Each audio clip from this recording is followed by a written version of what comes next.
So I'm going to say a little bit about innovation generally. I'm going to go back to the theme that I was talking about yesterday on AI. So yesterday I was focused mostly on tools and the adoption of tools and the impact of those tools on working practice. But today I'd like to think a bit more about the subject I already touched on more briefly yesterday, which was the question of trust. What will happen in a society where anything can be faked by anybody at no cost? How will public relations operate in a professional capacity in such a world? Which I think is actually a much bigger challenge than the challenge of, can we use these tools and is it going to take my job? Those are the more obvious and immediate threats, but I think there's a much wider threat to public relations from the kind of world that this technology will generate for us. So on innovation, it struck me recently that although I've certainly been thinking primarily about the tools, and obviously we've got a superabundance of new technology available to us, this is an unusual time in history because it combines very rapid technical change with a lot of other social change. So there is a lot of innovation going on, and there's a lot of innovation needed. And so this technology is landing in an unusual space. So, I mean, for example, when social media first became very popular about 15 years ago, it wasn't really accompanied by any specific social change, any broader change in societal habits. It was just, a new set of toys to play with. But actually, we've got the whole question of sustainability and net zero, which is going to change the way that we all have to live. Essentially, we will not be able to continue living in 20, 30 years in the future as we have in the past. That will have to change. We've got major changes in the way that we work. So we became a completely virtual organisation 3 years ago. We haven't had an office for 3 years. We achieved the dream of the paperless office by abolishing the office, not by abolishing the paper. Certainly there is very stiff competition in the jobs market in Britain. For money, yes, but more importantly for terms and conditions, better terms and conditions. And people are basically saying, I am not going back into the office. So I'll work for you, but I'm not going back into the office. Will you come in 1 or 2 days a week? Well, maybe, if it's convenient. But employers are absolutely losing the battle to try and get people to come back in. And people's expectation of work-life balance and how work fits in and how much time they expect to spend face-to-face with their employees, with their colleagues, have completely changed in the last couple of years. And that's not going back. So all of this new technology is landing in a world which is already very different from what it was 5 years ago. I'll just mention, because I think it's very relevant to the question of artificial intelligence, very big demographic shift. So in Europe, the birth rate is generally at about replacement rate or lower. Italy, I recall, had the lowest birth rate in Europe. But all of our populations are aging, very significantly. There will not be a constant supply of younger people wanting to come into jobs in specific areas. So there's going to be tougher and tougher competition to get actual people into your sector, because there just won't be enough of them, and it'll be their choice where they want to spend their time and put their effort. So in that context, the question may not be so much, will AI take away the jobs of these entry-level people? It's more, will there be any entry-level people to do this work if we don't use AI tools to do it? The people may not be there. So it may just be arriving at exactly the right time. And I'll also mention a specific thing to do with PR, which is that in Britain, undergraduate degrees in public relations have almost entirely disappeared. So that they first appeared about 30 years ago, and they grew in number, and there were probably about 30, 35 universities offering bachelor's degrees in public relations. And public relations is attractive to universities because it's popular, and it's really cheap to teach. You don't need laboratories, you don't need lots of expensive equipment.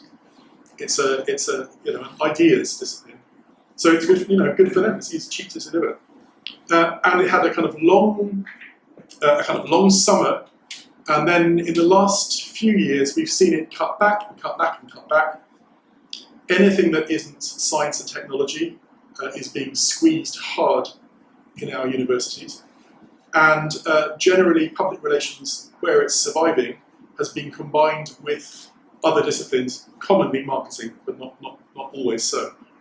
So we could be facing a very different employment world in a couple of years' time, where approximately there will be no graduates in public relations in Britain. So if we want graduates, they'll have to come from somewhere else, but most employers will simply not require graduates. They will be taking young people from different backgrounds, probably with degrees, but not degrees in public relations, and they will have to train them up. So how will they train them up? Well, we heard that one of the uses, the possible uses for the metaverse, is in training. And I mentioned yesterday that nobody really wants to fly with a trainee pilot. So if you want to become a pilot, you have to train at your own expense and in your own time on a flight simulator.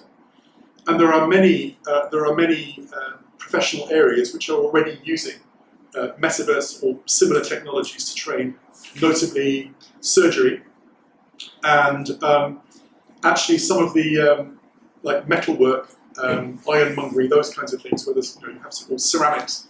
There's already a lot of use of that kind of virtual reality for training. So we might find metaverse training experiences become a very common thing in all sorts of fields in the economy, and part of the competition to attract intelligent, capable young people may be, who's got the best metaverse experience that will attract people to come in and work in your area. So that was just kind of general thoughts about innovation. We've got a lot of thinking to do, because it's both technical and social, and the two are happening at the same time. On the metaverse itself, I have to admit that I'm a bit of a skeptic. We've seen that artificial intelligence is currently available pretty universally, very cheaply, and it has all kinds of capabilities. The metaverse is a different kind of technology. It's relatively expensive. It's not particularly accessible. It's extremely good at doing particular kinds of things. But it's a bit like blockchains. Oh, we've got this amazing technology. It'll do all these things. Yeah, but I can do those things anyway. Why do I need to do it in the metaverse? So I think it will develop more uses, and it will become part of probably a wider range of entertainment and other things. But I don't think it's going to be as transformative as artificial intelligence. So just to briefly go over some of the things I mentioned yesterday. This was our big report from 2018, Humans Still Needed, which is still what we think. This was the Global Alliance description of the different professional competencies in public relations. This was what we thought in 2018 could already be done to some degree by AI tools. And this is where we expect to be this year. So a lot of things have tools which can perform those tasks. So the bit which is at the bottom is the interesting bit, and that's law, ethics, professional and personal, and it's to do with some of the things which we were talking about this morning, codes of conduct, understanding that there is such a thing as an ethical dilemma, knowing how to deal with it, practicing individually and practicing collectively, talking about difficult situations, recognizing them, working collaboratively with other people to make sure that you establish a culture where people think something is not right, that they speak out, and they're not blamed for speaking out, and there is some commitments to collectively come to a position about what the organisation is going to do. All of those things remain open space at this moment. There are not AI tools which will solve those things for you.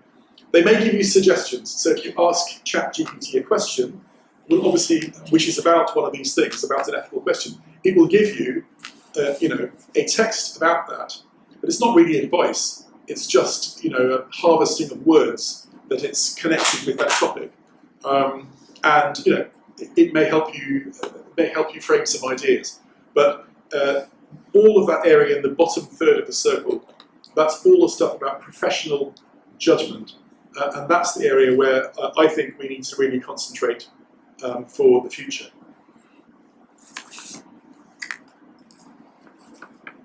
So is PR at risk?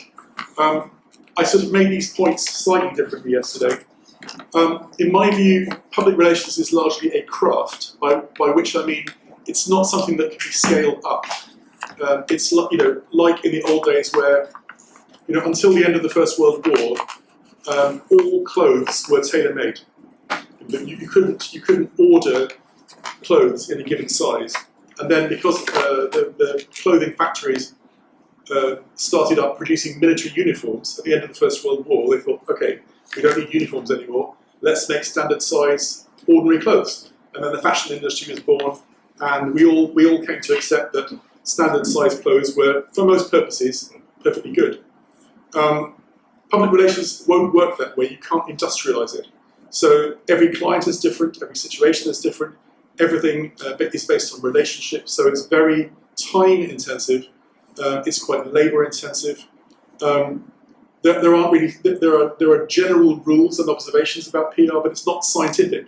So it's very difficult to replicate PR work at scale. What you would do in one context with one client isn't necessarily what you would do with a different context, with a different client in a different country, even if superficially the issues are quite similar. So that means that public relations, in my view, isn't particularly at risk. I mean, there's a general risk to the professions, but not a particular risk to public relations. Secondly, there isn't that much money in PR. I mean, there's a huge amount of money in construction, for example. So if you can automate steps in the process of constructing a building, you will make/save gigantic amounts of money. But honestly, there aren't many people who want to spend the time to invest in creating tools to save you 35 minutes. Because you're not going to spend hundreds of millions of dollars on buying those tools.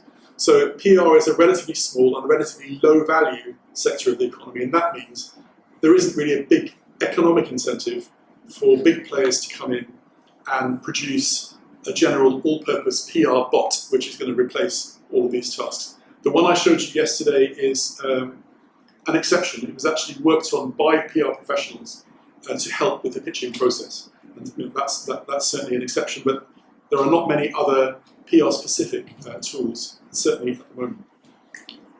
In terms of large language models and machine learning, they depend on there being a huge body of data and knowledge that they can assimilate in order to generate solutions. And PR doesn't really have that. So if you work in architecture, you have gigantic mass of building regulations, the properties of different materials. All of these things can be put into databases, and you can devise a program that will combine these things and say, no, you can't build a bridge using that much concrete or not of that type, and it will work all those things out for you.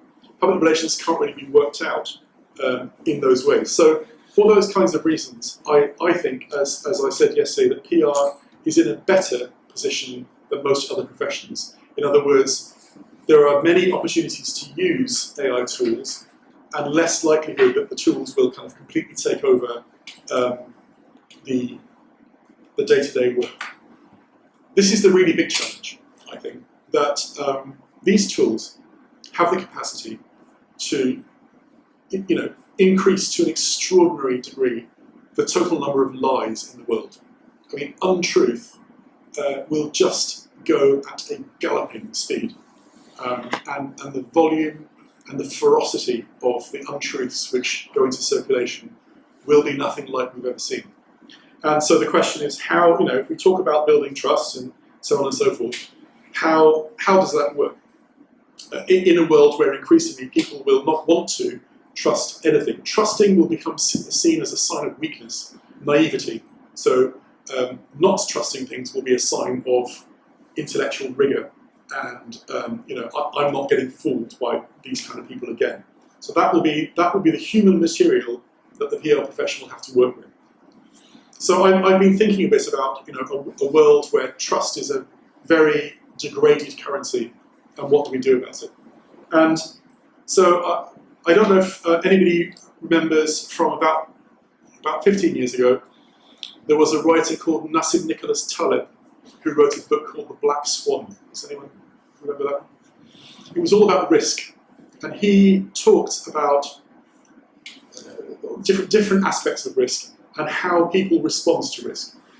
And he said, he made a couple of observations. One was that we systematically overvalue risks which are likely but not severe, and we systematically undervalue risks which are extremely severe but not very likely. And those were the ones he called the black swans. Extremely rare, but actually massively destructive. And how we were just nothing, no system, no company, no society is really well prepared for those exceptional, explosive events. And he talked about why that was and how you might prepare. And his observation was that our response to risk usually takes the form of building more rigidity, more rules, more regulations, more oversight, more checks, more armor, more layers, more weight, more, it's like having a heavier, the heavier your car is, the safer you feel, that kind of thing. But he kind of pointed out that all of this extra weight and bureaucracy and everything wasn't actually reducing the risk. It might give the appearance, it made people feel safe, but it didn't actually protect you against those extreme risks. And he proposed, he came up with an idea that his next book was actually called Anti-Fragile. So he said, people feel they're scared of being fragile because they've been exposed. So their response to feeling fragile is to try to feel hard and solid. But actually the best defense isn't hard and solid, it's soft and flexible and pliable. And what you need in order to manage your risk is an ability to see things coming if you can, but move very fast, and split your risk up. So, the internet would be a classic example of a networked system that it's very difficult to break. I mean, you can damage it, you can slow it down. It's almost impossible to knock the whole thing out. And that was one example of how you would deal with that risk. So he got this idea of anti-fragile. That made me think about, would it be possible to have an idea of antitrust? So at the moment, trust is being eroded. We keep going to PR conferences and everyone says, trust, we must have more trust, we build harder, more trust. Everyone's determined to build more trust. But maybe the answer isn't, let's keep working harder to build more and more trust, because we're just not getting that. So maybe the answer is to think about what would a world look like in which basically there wasn't any, and could we operate successfully and constructively in such a world? So I want to think about that. So I thought, well, can I think of an example of a society where basically there wasn't any trust? And there is one, and that was Venice. So Venice was a very interesting society for all kinds of reasons. They had unusual institutions. They did things in ways that nobody else did. And they got some very interesting results. So, as you know, medieval Italian states constantly collapsed into civil war. So their biggest rival was Genoa. Genoa nearly destroyed itself in terrible civil wars between the families. Florence, the other republics, constantly fighting, constant civic struggles. Venice, in its entire history, never had a civil war, never had any major civil disruption. They had a population which was, calm, controlled, and they had no internal disruption at all. How did they achieve this? They achieved this by trusting no one and trusting nothing. And they were a society, a social order based on suspicion, which sounds terrible, but actually, it does have some advantages. So, if you've been to Venice, one of the most famous monuments is the Bridge of Sighs. You know which two buildings are connected by the Bridge of Sighs? The Palace of the Doge and the prison, right next to each other. That bridge expresses the risk inherent in Venetian public life. The power is in this building. Right next door is where you go the minute we catch you doing anything or suspect you of doing something that you shouldn't be doing. So they instituted a system of secret denunciation. So they had these famous letterboxes where you could write, Jose Manuel has been taking bribes, and then the state would go and have a look at what you were doing. And if they thought it was the case to answer, they would throw you in prison. They distributed public offices by a system, so it was like jury service. You could not refuse public office, you had to take it. Whatever was assigned to you, you had to do. You were not trusted to do it. So while you were doing that office, there were state officials who followed you around. There were state auditors who would just appear on a boat out of nowhere, wherever you were, in Greece or somewhere else. Your state officials would come up and they'd say, right, show me your books, and they could arrest you there and then if they weren't satisfied, send you back to Venice. So what they got was a society that was peaceful, orderly, extremely rich. This was a society that had no natural resources at all. Venice was built on sand. They had nothing to trade. They relied entirely on their ability and their intelligence. And they built this order that lasted for hundreds and hundreds of years by not trusting anybody. And it worked. So there is an example of a society that was based on systematic mistrust and suspicion, which was, a happy, functioning society.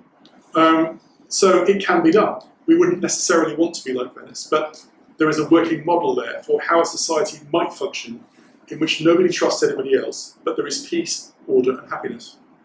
I also thought about, can we think about any kind of modern activity which is based on mistrust? And the obvious one that came to my mind was Wikipedia. And Wikipedia sounds like it's a trust-based system because, as everyone knows, it's the encyclopedia that everybody can edit. You can. So it's taken on trust that if you edit, you're editing in good faith and you want to make a contribution to the encyclopedia. But of course, it's not just taken on trust. You are watched all the time. Every edit you do is recorded. Every edit by everybody can be undone. If you look like you're problematic, you will be warned. And if you're persistently problematic, you'll be thrown off. And this is also a very successful project.